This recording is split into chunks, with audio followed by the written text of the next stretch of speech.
Awesome. Yeah, I figured I'd give Carl a break this week from reading 17 verses. So this morning, we are in a passage of Scripture that is one that's kind of hard to, read. It's one that's very, difficult to deal with and think through because it's a moment of horrible decisions, moments of horrible decisions and things that go not the way that they ought to go. And this morning, as we kind of begin, I want us just to, if I can get it pulled up, if we can bring up the psalm that I have on the first slide. What I want to do is I want to read this psalm. And this psalm is one that speaks to the words and the heart of David after he has made some poor decisions. And it's Psalm 51, 1 through 5. It says, "Have mercy on me, O God.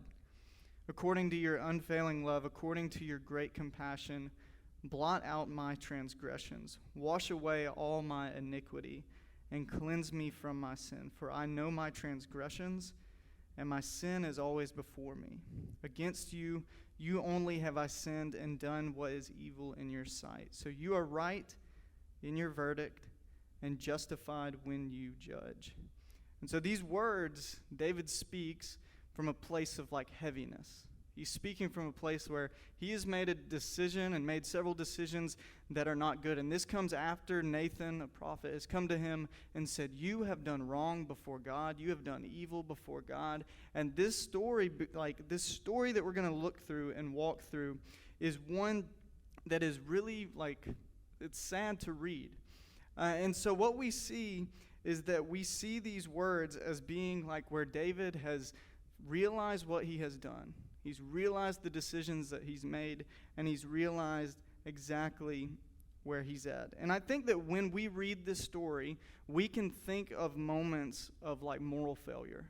Right? We can all think of examples, whether it be political leaders, or it could be business leaders, it can be pastoral leaders. We can think of moments where there have been moral failures and decisions that have been made that hurt people, that cause harm, that cause hardship. And I think that we can think of these because we see them all around us. We see these decisions that are made, and maybe you know personally in your own life of people who have made decisions. I can speak personally that a lot of the men in my family have made really poor decisions that cause a lot of harm, a lot of hurt, a lot of pain. And even in our own lives, we can think of these moments and these decisions that people have made. And when I think of this question, can we think of an example of moral failures? I think that a lot of times there are people that make these decisions that we least expect it to be. The people that make decisions sometimes that cause a lot of harm and hurt are ones that we least expect it to be. And so this morning we read this psalm. We begin with this psalm as David is admitting his sin, admitting his failure, admitting where he has done something wrong, and these words are heavy. And this is a story, I think, that when we read this story in 2 Samuel, a lot of times we can kind of just gloss over it. But what we need to do when we read this story is really realize the emotions and the pain and the humanity and the people that are in these stories, because these are people that lived, they had skin and bones, they had emotions, they had lives that they were living. And in this story, we see decisions made that cause so much hurt and so much pain.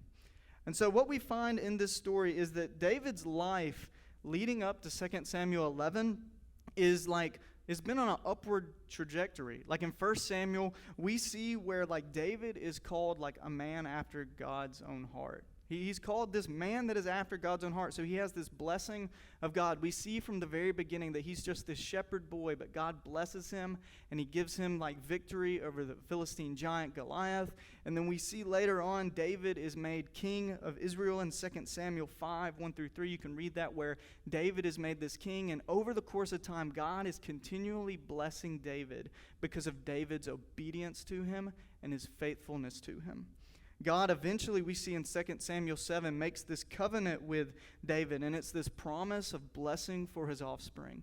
It's this promise that God is going to continue to bless his family even after he dies. So we see this upward trajectory of where David's life is going. And then what we find in 2 Samuel, right before the passage we're going to look at this morning, is that David is this victorious military leader. Not only is he a successful leader over Israel and uniting Israel and building an altar and a temple to God, he not only does all of these things, but he is victorious in the wars that he's in 2 Samuel 8 through 10, we see battle after battle. They're even headed as like David's victories in military. And then we see where David not only is this victorious military leader, we see David as this gracious and compassionate leader, that he even shows mercy on his enemies. And this is not a common theme in the Old Testament, where we see that there's mercy given to the enemies of the people of God, but David shows this. And so what I mentioned earlier, David, it doesn't seem like the person that you would expect to make a decision that is disobedient and unfaithful to what God has called him to be. But what we find in this story is that David makes a decision that changes his life, and it affects like the last 20 odd years of his life in a very negative way. And honestly, when I was reading this story, I was really struggling with like, how do you get like a positive lesson out of this? How do you get something like something that we can take from that? And so what I wanted to do is I just want to like walk through this story, walk through this verse by verse, and we're just going to observe it and think through it and look at it. And I want us to, again, as we read this, like, think about the humanity in this story. Think about the emotions in this story. Think about the pain. Like, for me, when I think about the like moments in my life where people have made decisions that hurt me and hurt my family, it was a lot of pain. And we see that here, but sometimes I think when we read it, we miss out on what's going on. And so we begin with David's sin. So in 2 Samuel 11, 1 through 17, we'll begin in verse 1. It says, in the spring, at the time when kings go off to war, in the time when kings go off to war, a year after kings have gone off to war, David sent Joab out with the king's men and the whole Israelite army. They destroyed the Ammonites and besieged Rabbah, but David remained in Jerusalem. So there's a key thing to notice here when we read this verse. The key thing is David remained in Jerusalem. What had David been doing as he was leading Israel? He was with them. He was in war. He would go out with them. And what we find here is a place where it's his first mistake. David's obedience was to be the leader and the king of Israel. And what we find is that David remains in Jerusalem, and instead of being at war and active with his army, he is at home. He's hanging out. He's relaxing. And what we see is that David is not where he needs to be. Hebrew scholar Robert Alter says this: David is now a sedentary king, removed from the field of action and endowed with a dangerous amount of leisure. He is just relaxing, and he's susceptible to like temptation. And what we find is that this eventually does happen. David's success has been as he is leading the armies of Israel, but what we find is that David is now not with the armies of Israel. He actually has sent out other people to do his job. And what we have seen is that God is blessing David as he is being obedient. But what we find in this moment is that David remains in Jerusalem. We continue on in verses 2 through 3. It says this. This is where things start getting interesting for David. One evening, David got up from his bed and walked around on the roof of the palace. From the roof, he saw a woman bathing. The woman was very beautiful, and David sent someone to find out about her. And the man said, so they go and they inquire about her, and he says, well, she's Bathsheba, the daughter of Eliam, and the wife of Uriah the Hittite. And so this response is kind of like, David, you know who this is. He says, that's Bathsheba, the daughter of Eliam, who was someone that was a warrior for the army of Israel, and the wife of Uriah the Hittite, another warrior. And another interesting thing that we kind of miss when we read this story is that the council, the right-hand man of David, was a guy named Ahithophel. And Ahithophel was the father of Eliam.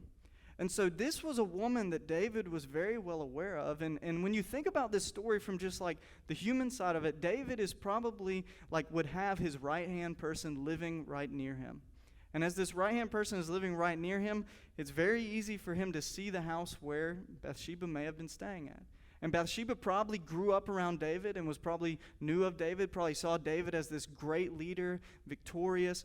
And so there's this thing going on here where there's a lot like of humanity here, where that David and Bathsheba were probably already well aware of each other. And we see the response of this person that says, you know who that is. That's the daughter of Eliam and the wife of Uriah the Hittite. David's been napping. He's been relaxing. He sees a woman. We see who this woman is. Ahithophel was David's closest counselor. It's his granddaughter, and we see the effects of this later on in the end of 2 Samuel, where Ahithophel eventually is so angry with David that he ends up getting together with David's sons, and they end up rebelling against David. And so another question when I was reading the story is why is she bathing outside? Why is she so close to David? There's all these things that are going on that just kind of bring about questions. Did David and her previously know each other? Was this something that they had was it consensual? And there's a lot of different understandings of this passage, and it's really hard to think through, but I think it's something that we should consider, because when we read these stories, I think it reminds us of the brokenness of humans. Reminds us of the brokenness and the decisions that people make and the things that can really hurt people. And so we see here that David calls this woman to come to him. In verses 4 through 5, it says, David sent messengers to get her. She came to him, and he slept with her. Now she was purifying herself for her monthly uncleanness. Then she went back home, and the woman conceived and sent word to David, saying, I am pregnant. And this decision by David leads to a greater consequence than he expected. He did not bring her in expecting that she would get pregnant, and he did not bring her in expecting that he would have to answer for the consequences of his decision. And we so clearly see this because what we see over the next portion of this story and the next portion of this passage is David begins to try and clean up this mistake. He begins to try and cover up the decision that he's made. And it's obvious that all decisions have some kind of consequence. And we know that. Every decision that we make has some kind of consequence. And for David, this was the greatest consequence of his life. It was one that had the greatest impact on him as a leader, as the king of Israel, and it impacted him greatly. And so what it also shows us, there's a note there of her purifying herself. And this is just simply put in there for us to know that it couldn't have been Uriah that had gotten her pregnant, that it had to be David. And what we see in this story is one thing after the next, where it's this continual thing where we see the consequences of David's decision get worse and worse and worse. And so we begin with David's sin, but then we see David, he's smart, he's cunning, he's trying to get control of this situation, because as king, he's always been able to control whatever situation he was in because he's been blessed by God and he has power. And in this situation, he abuses his power to try and cover up the mistake that he has made and the decision that he has made and this negative consequence. In verses 6 through 9, we see this beginning scheme. David is beginning to cover up what is going on. David sent word to Joab, send me Uriah the Hittite. And Joab sent him to David. When Uriah came to him, David asked him how Joab was, how the soldiers were, and how the war was going.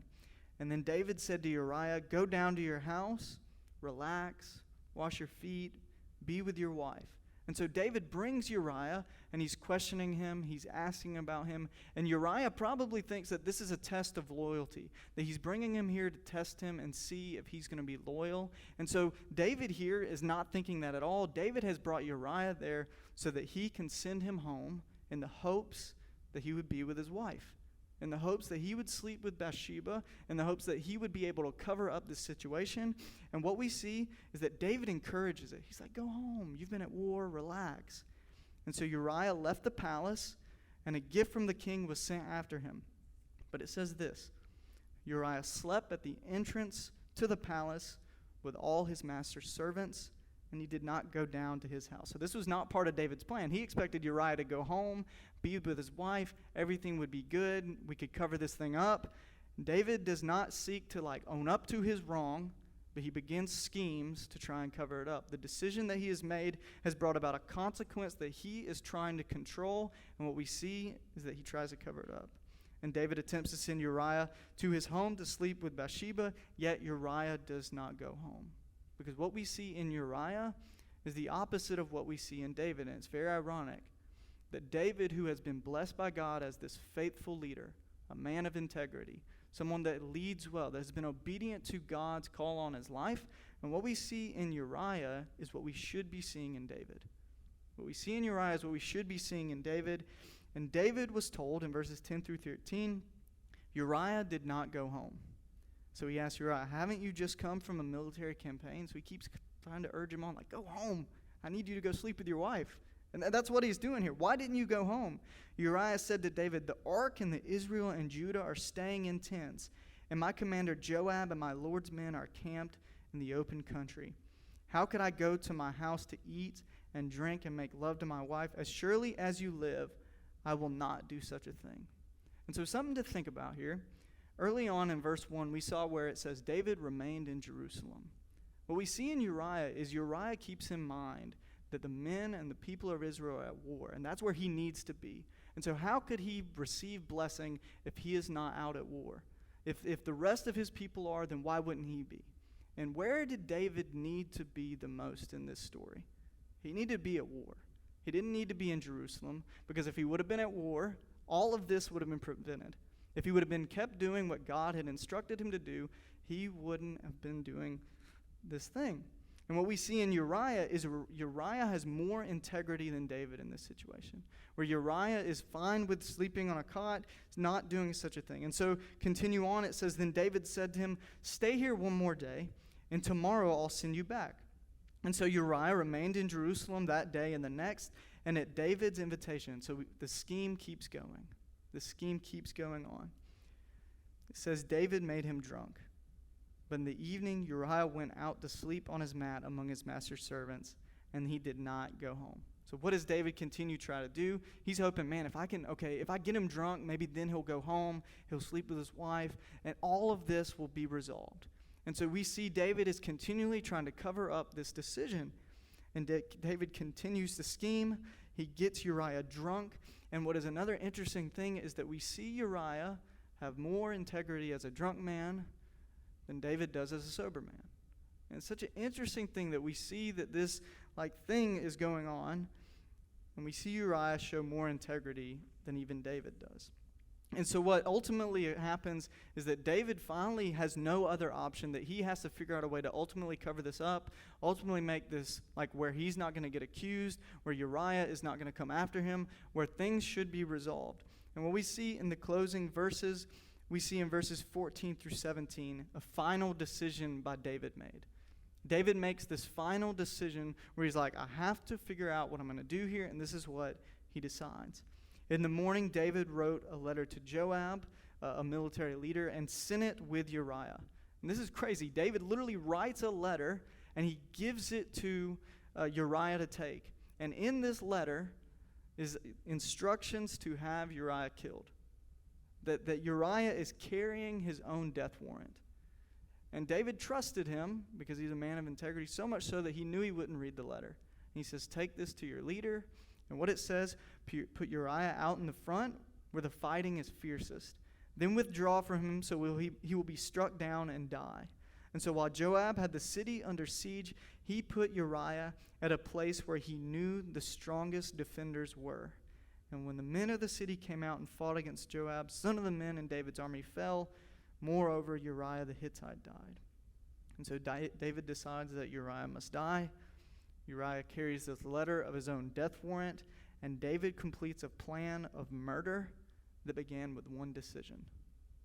He ends up murdering a man, an innocent man, because of his own decision, his own mistake, his own giving in to temptation, his own mistake. And what we see is not only does Uriah the Hittite die, but what we see is that some of the men in David's army fell, and Uriah died. David was willing to sacrifice not only Uriah's life, but he was willing to sacrifice the men in his army just to cover up his sin. He abuses his power. He abuses the blessing that God has given him. He spits in the face of everything that God has done, and it all began with him remaining in Jerusalem, not being who he was supposed to be as the king and as the leader of Israel. And as I read this story, it's a story that is sad. It's a story that's still relevant today because we can all think of people who have made decisions that cause harm and hurt and pain. And when we read these stories, we see the humanity in the scriptures, and we see the same things that are occurring around us today. And as I thought through, what can we take from this story for our life? What is it that we can take from this story? What does this story say about God? What does this say about us? And what does this say about how when we hear stories like this, what should we keep in mind? And as I thought about this, the first thing I thought of is that God allows us to make the decisions that we desire. God will allow you to make the decisions that you want to. Did he make David stop? No. Could he have intervened? Of course he could. But he let David make the decision that he desired. And for most of David's life, what was it most that David desired? To be that man that was after God's heart. And you see the blessing in that. But the moment that he makes the decision to no longer be the leader of Israel as he ought to be and be this military leader and be out with the people, he is remaining in Jerusalem. Temptation comes. He sees Bathsheba and he says, I want that. I want to be with her. And God doesn't stop him. God doesn't intervene. God doesn't whisper in his ear. He simply lets him make the decision. God did not stop David. And this is what I think is true, is that decisions of disobedience have the power to destroy. Decisions of disobedience have the power to destroy. That sin, nothing ever has good come from sin. Nothing good has ever come from us, like spitting in the face of God, being disobedient, and living in a way that is not what we're called to be. And we see this in David. And we must be aware of the places in our life where we can easily make decisions that cause harm and pain and hardship, because we are just as broken as David is. So God allows us to make the decisions that we desire. Where are we making decisions? What is it that influences our life the most? The second thing is that God's forgiveness does not prevent consequences. So what we see later on in this story, we see later on that we see that psalm that I read earlier. And later on in the psalm, it talks about, like, your forgiveness is good and that you love me, right? Later on in that psalm, David continues to list how he's forgiven. And we see the forgiveness of God after he admits what he has done is wrong.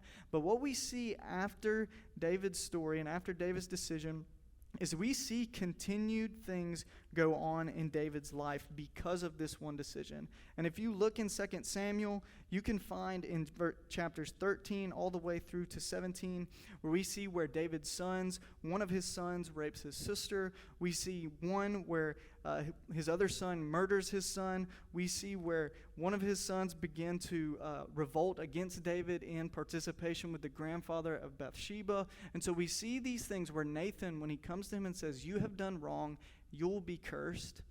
We see that God has forgiven David, but there are consequences to the decision that David made. And so God's forgiveness does not prevent consequences. And the last years of David's life could have looked completely different. He could have continued to flourish as the leader that he should have been. And chapter 11 in 2 Samuel should have just been another story of David's victories. But it wasn't. It was a story of his failure.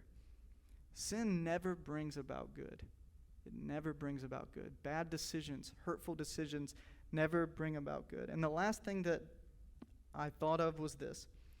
We are broken as David was. This is something that we should be reminded when we read these stories, is that we read these stories and we see these people making decisions or causing harm or causing pain or doing things that are regrettable. And it's easy to read these stories and think, I would never do that. I couldn't do that. That's not me. But what we have to realize is that we today are as broken as David was then. And when I asked the question earlier, can you think of any moral failures or people that have failed morally? We are just as broken as those people. And maybe you've made decisions and you are well aware of your brokenness. And the reminder that I take from this story is this story should remind us that we are susceptible to the same kind of actions that we read in the scriptures, but that means we also have hope, right? That when we are aware of our brokenness, that we are invited as Christians to follow Jesus. And that as we're following Jesus, we are reminded of our brokenness, but we can fill the gaps in our life with who Jesus is. That as we are following Jesus, we become more aware of who we are and our need for him more and more, and the need for him to fill our lives and give us hope and give us grace and give us mercy. So that as we follow him, we are continually changed and we are continually aware of the places where we need to be more obedient to who he is and what he has called us to do. There's an author that I love to read. His name is Mark Scandrette. And he talks about following Jesus continually brings us back to the reality of who we really are. Because as we are trying to be like Jesus, we see the places where it's so difficult in our lives to be like him, and we are made more aware of our need for him. And this story reminds us that we are as broken as David was, and that we need something to follow, something to go after. And I believe it's Jesus. And I believe Jesus offers a life that gives us a new way to be human, a new way to live out our faith, and a new way to find hope. In the words of Jesus in John 10:10, it says, "The thief comes to kill, steal, and destroy, and I have come that they may find life and find it to the full." And so when we read stories like this, there's stories that are hard to wrestle with and stories that are hard to deal with. But I think the thing that we can take this morning is that it brings us back to the awareness that we could be just like David. That we have the opportunity to make decisions just like David did. And we have the opportunity to fail just as David did. But we also have hope. That we have someone in our life, we have someone, Jesus, that we can follow, that we can lean into. And as he makes us more aware of who we are, we see our need for him even more. And our need to be changed by him. Our need for his love and mercy in our life. And so these stories are hard to read. But the point of these stories is to remind us of who God is in the midst of these stories and who we are and how we ought to respond to God. And we are called to obedience and following Jesus in the midst of these stories, in the midst of reading the scriptures. And so as we continue reading through the Bible this year, we'll continue to find moments where people fail miserably. And there are going to be moments in our life where we fail miserably. But the thing I challenge you with this morning is to think through, where in my life does Jesus need to fill the gaps? Where in my life does Jesus need to be and replace myself? Amen. So let's pray. And we will move into a time of communion after this, and then we'll have some worship and prayer. But let's pray. Dear God, thank you for your love and your mercy, God. I just pray that you would continue to remind us of who you are, of your goodness, of your mercy, God. I just ask that you would show me where I need to change, where my life needs to be changed, God. I thank you that you are a good and loving God. And I pray that we would be reminded of David's story, that we are just as susceptible of bad decisions, and that we would be reminded of our need for you even more. In your name I pray. Amen.